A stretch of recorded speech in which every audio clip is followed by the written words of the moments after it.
What's going on, my fellow rock and rollers? Don't forget to hit the bell notification button if you want to be notified every time I put out a new story on my channel, which is pretty much every day at this point. So let's go back to September 17th, 1967. That date would mark the clash of mainstream America with the counterculture. That date represents the day that the rock band The Doors would appear on the Ed Sullivan Show. And compared to today's standards, what happened to get the group banned from the show was pretty tame. Now, the Doors frontman Jim Morrison was known to be charismatic, and he was a guy who could capture a crowd, but at the same time he was volatile and unpredictable, and that scared a lot of people, including the producers of the Ed Sullivan Show. And prior to appearing on the Ed Sullivan Show, the Doors finally had their first #1 hit in the United States with Light My Fire. The Ed Sullivan Show was a coveted spot for many bands, as the program had helped catapult the careers of both the Beatles and Elvis, and it was good company to follow for the Doors. And by the end of their performance, the producers as well as the host were so upset with the band that they banned them forever from the show. So what happened? Stay tuned to find out. According to the official Ed Sullivan Show website, rehearsals for the program went well with the Doors, but 15 minutes before airtime, Ed Sullivan went backstage to talk to the band in the green room, telling them, "You boys look great, but you ought to smile a little more," he'd say. And soon after receiving that piece of advice, a show producer came into the green room to let the band know that they had to change some of the lyrics to their song Light My Fire. What was so controversial?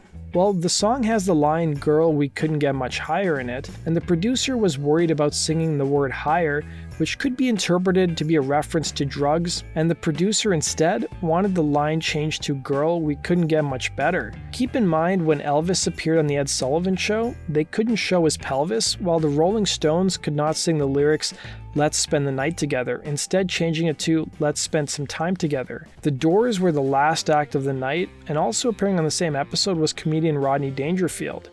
You guys probably can imagine how things went when the Doors took the stage. The band played 2 songs that night, starting out with "People Are Strange" and closing things out with "Light My Fire." And frontman Jim Morrison sang the original lyrics instead of listening to the producer. As Morrison sang the original line, the camera captured guitarist Robbie Krieger with a smirk on his face. And following the Doors wrapping up that performance, Sullivan can be seen clapping his hands and mouthing the words, "That was wonderful, just great," to the band. But instead of shaking the group's hands, he went straight to commercial for Purina dog food. Backstage, the show producer began berating the band, telling them, "Mr. Sullivan wanted you for 6 more shows, but you'll never work the Ed Sullivan Show again," they'd say. And Jim Morrison reportedly replied, "Hey man, we just did the Sullivan Show." Guitarist Robbie Krieger explained, "We thought they were joking. Who were they kidding? Wanting us to change lyrics on the #1 song in America? We decided to just do the song as is, and maybe they would forget all about it. What could they do? After all, it was live television.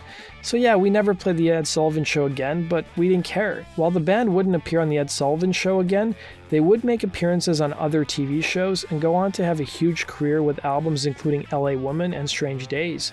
Morrison's bad behavior and worsening personal life would destroy the group, and they would perform their last concert together in December of 1970.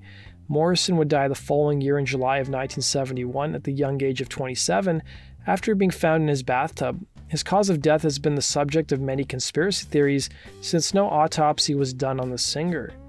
That concludes today's video, guys. Thanks for watching. Let me know your thoughts about the band's appearance on the Ed Sullivan Show and how ridiculous it really looks looking back almost 50 years.